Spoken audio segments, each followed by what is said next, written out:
Biz Dev Live, Biz Dev Live. Weekdays at 11 Eastern Time, live. Biz Dev Live, Biz Dev Live. Weekdays at 11 Eastern Time. Leadership and motivation, empathy and inspiration, Biz Dev Live, Biz Dev Live. Business development, not even selling it. Biz D with C, brought to you by Cameron T. Biz D with C, brought to you by Cameron T. This is business development, not even selling it. This is business development, not even selling it. Biz Dev Live, Biz Dev Live. Biz Dev Live. This is business development, not even selling it.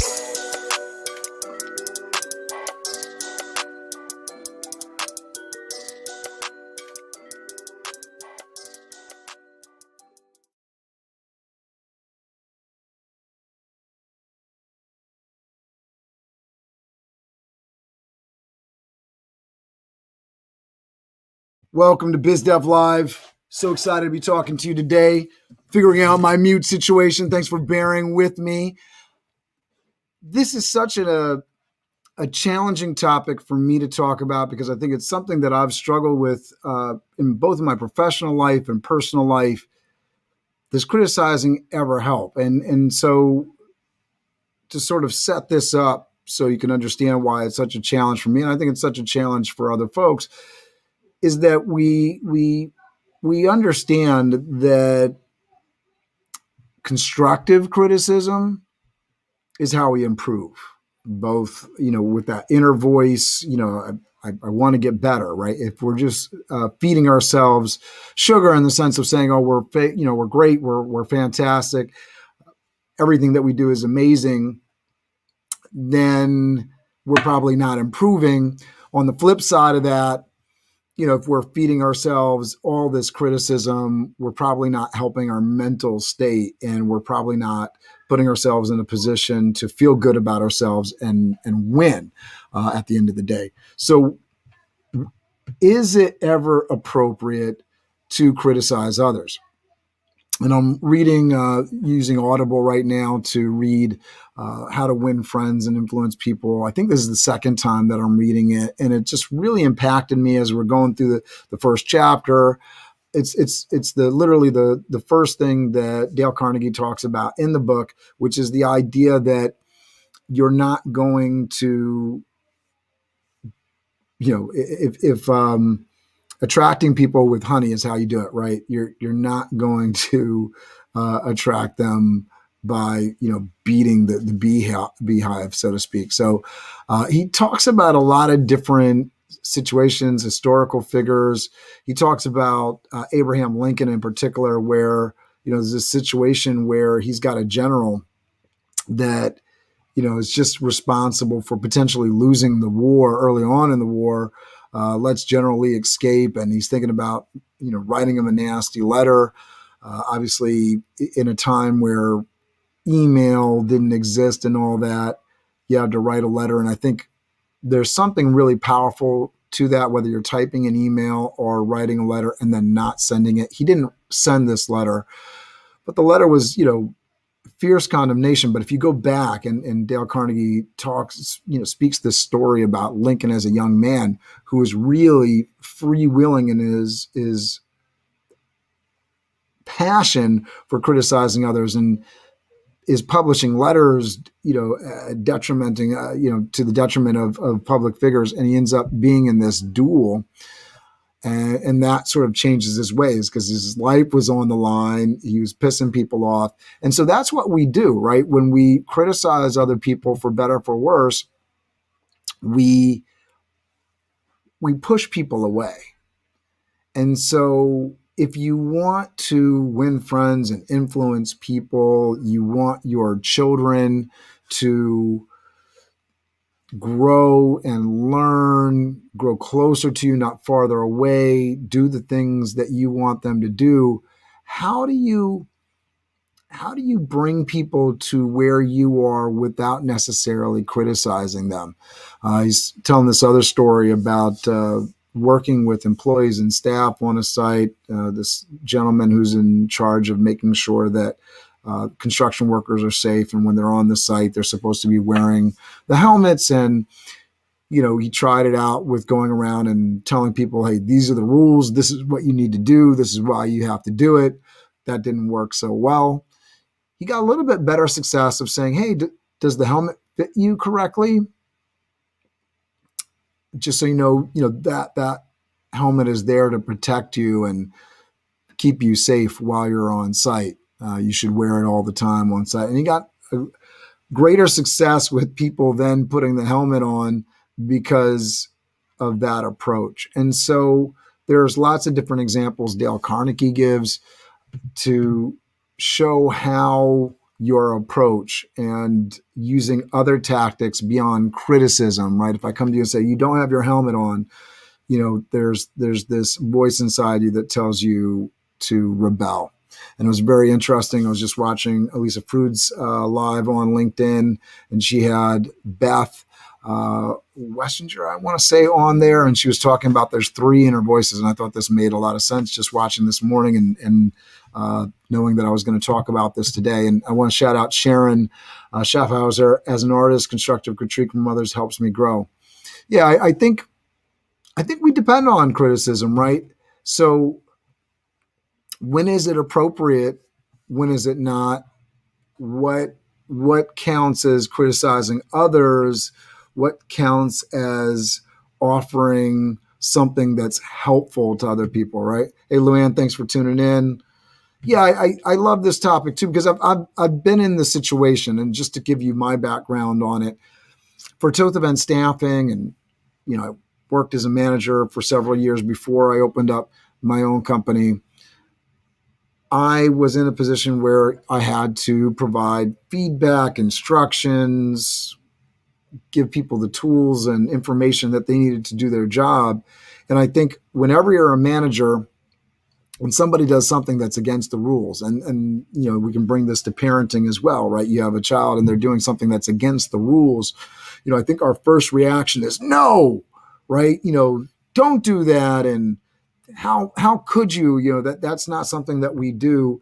And of course, if we put ourselves, and I was thinking about this as I was thinking about how I was going to talk about this today. I mean, you can get really deep on this criticism thing. You can go to religion, right? So religion, treat others like you want to be treated, right?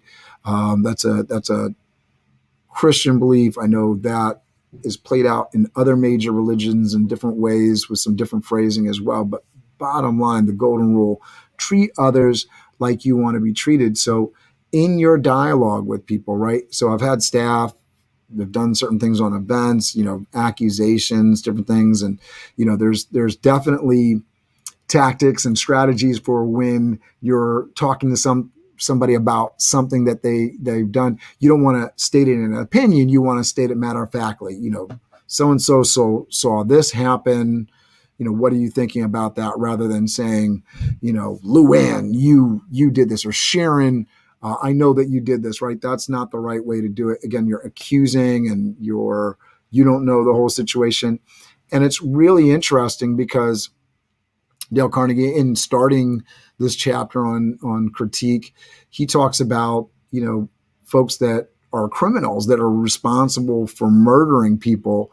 And just about any time you have somebody that is accused of something, that's done something wrong, they're going to take the defensive side. He talks about politicians like Lincoln and Toth, but we can apply that to modern day politics. When people do things wrong, they just don't feel that it's their fault. They're defensive immediately. And so why are you criticizing somebody else? Are you doing it for their betterment? Are you doing it for your betterment? Beth talked about these inner voices. Somebody tells you to do something, there's this inner brat that tells you not to. And you can apply that to dieting and things like that. That's kind of what she was talking about. I'm not supposed to eat this donut, but the brat in me says, I'm tired, I'm going to eat this donut. And so the brat wins.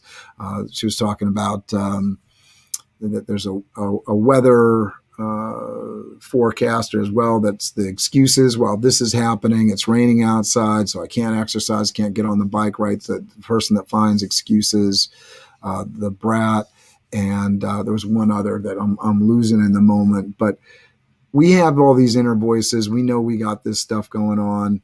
Other people do too. How do we want to be treated, right? And so when you're approaching critique, winning friends and influencing people requires building trust. So how are you building trust with a person versus tearing them down, right? If you are building trust with people, that usually means you're building them up. There's more reasons to support you. So as you're reaching out to somebody that may have wronged you, how have you wronged them, or what's their side of the conversation? Empathy plays a big role in this. How do we want to be treated, right? Rosemary comments, there's a responsibility for renewal of growth. Sorry, guys, I'm reading it without throwing it on the screen. Rosemary comments says there's a responsibility for renewal of growth within ourselves and helpful to family, community, church, or social institutions, improvement for our own betterment and the world's. Absolutely. And so I like that you're putting the onus on yourself, because as we talk to people and we try to figure out ways to affect the world around us, it really does start with ourselves. And I think that's a big part of today's piece is anytime you're thinking about criticizing somebody else, there's really needs to be this inward focus, right? How can I better improve myself? How can I better communicate with this person what I need from them, how I can help? I've had vendors that are supposed to get me something that I need and they're not giving it to me. So how can I go back on myself and say, how can I help them help me? Right? Managing people is about lifting people up, practicing empathy to release yourself from the need to criticize, right? So if you're feeling the need to criticize somebody, the way somebody looks, the way somebody acts, the way somebody speaks, what is it inside of you that is driving you to have that need to criticize them? And that's really important, because I don't think it's a natural first step as we're born to come out of the womb criticizing other people. But as we grow in life, we sort of have this take towards, they're not doing that right, and I don't like the way they're doing this, and I don't like the way they're doing that, and that's horrible. But that's not supernatural. That's something that we kind of build and develop into. We get bored with things, we get frustrated with things. So what is it in us that we feel that need? So how can we better look into a person's situation, understand where they're coming from and why they may have done what they've done? And in fact, in that letter that Lincoln didn't send, Dale Carnegie supposes he probably looked at it from this general's point of view, having heard the anguishing screams of the men that died under this general. The reason he didn't take action and potentially win the war and save millions. What were all the things going through that general's mind? He was not on the battlefield. He was not seeing the things that general was seeing. He didn't understand the things that general understood, didn't have the experiences and worldview that general had. That's a really extreme situation. But for the child that we're talking to, do we understand it from the child's eyes? And so if we take a moment before we criticize to say, what was going on in this person's day? What was going on in this little person's mind? We'll better understand what's influencing them. And in fact, if we want to get a child to do something, there's going to be strategies and things that we can do that won't tear them down mentally, that will get them excited both mentally and emotionally to do the things that we want them to do. Because most of the time as a parent, we want to have children do certain things because those things are really healthy and amazing for them.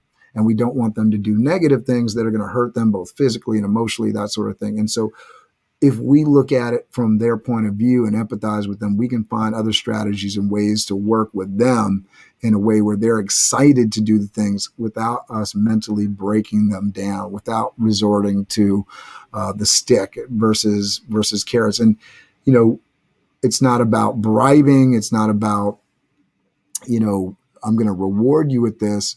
But he talks about in the book, and I thought this is a great example of, you don't have a kid doesn't want to eat a certain type of food. Well, get them involved with making the food. I know we've used that, me and my wife, Teresa, in having the kids help prepare a dish, and they get more excited about the food and try a new thing. Or employees, the same kind of tactics can be utilized. If you want them to embrace a new policy or procedure, make sure they're involved in developing the new policy and procedure. And guess what? You may learn something along the way on how to do it better, easier, faster, more practically, because you involve the people in it that are actually going to be affected by the policy, by the procedure, that kind of thing. It's really interesting when you step away from criticizing, you find different ways to get what you need done in a much more organic and helpful way for the individuals. Replace critique with compliments. I really think we don't compliment people enough. This is something that, over time, I think it's a maturity thing, but if you are trying to really, really up your communication game, getting really good at complimenting people is a big deal.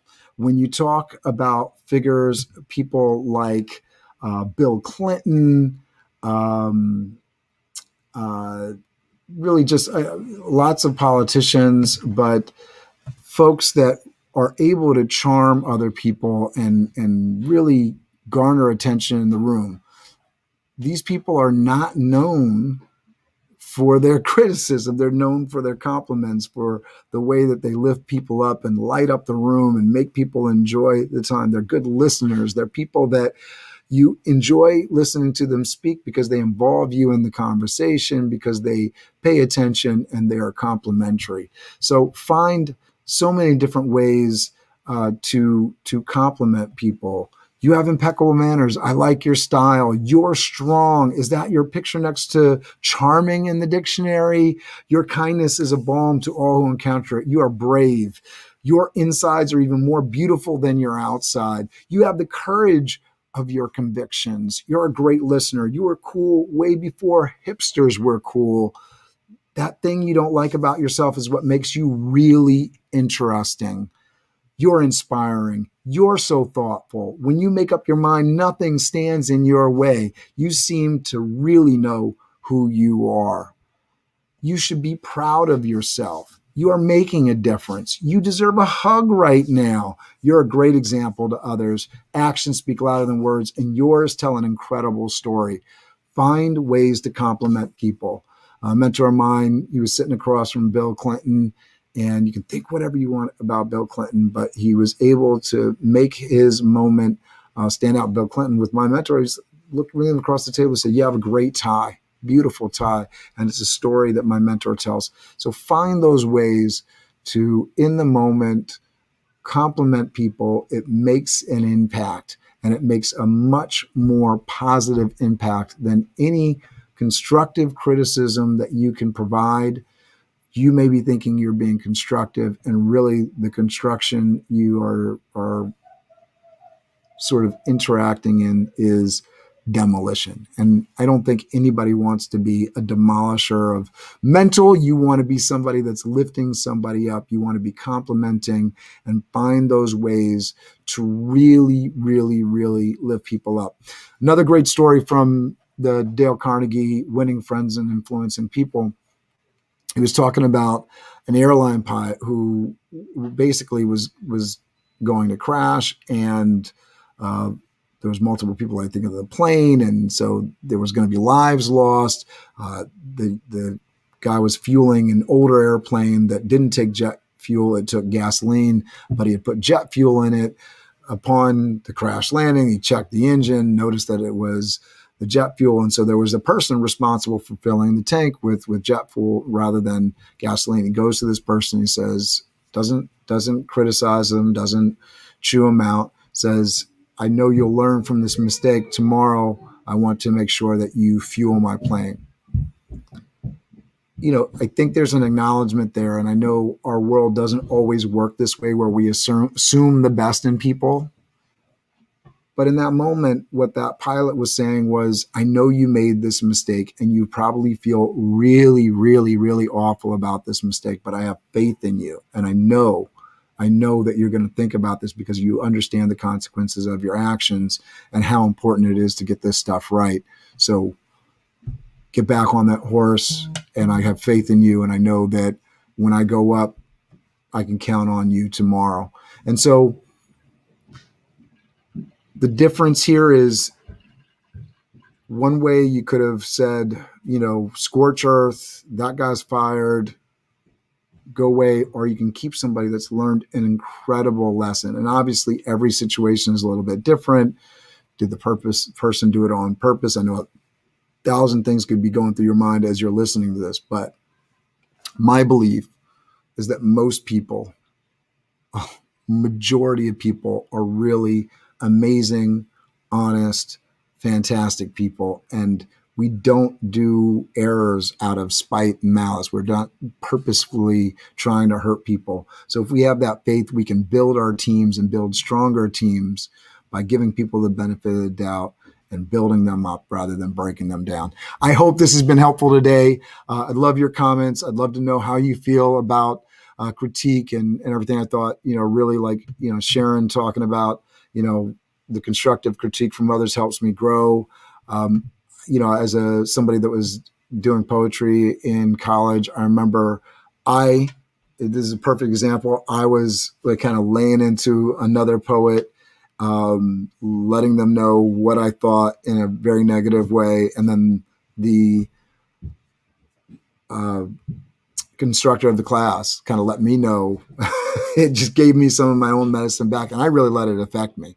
And I was so angry and mad at that instructor, but I didn't really take responsibility for my own damage that I was inflicting. I have no way of knowing how that affected that other person that I was criticizing.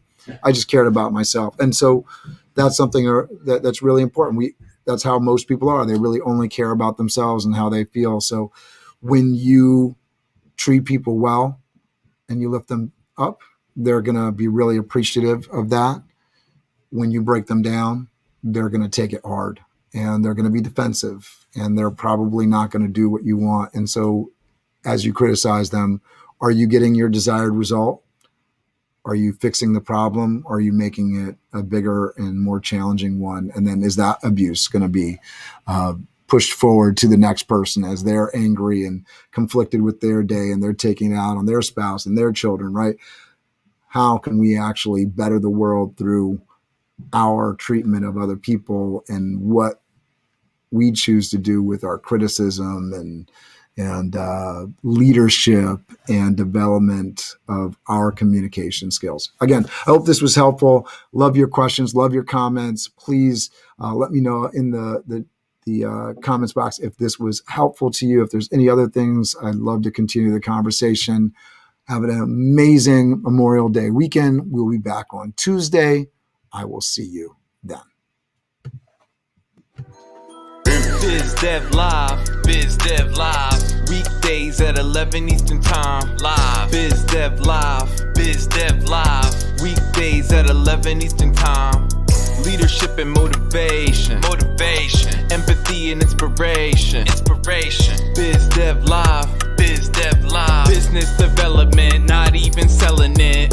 Biz D with C, brought to you by Cameron T. Biz D with C, brought to you by Cameron T. This is business development, not even selling it. This is business development, not even selling it. Biz Dev Live, Biz Dev Live.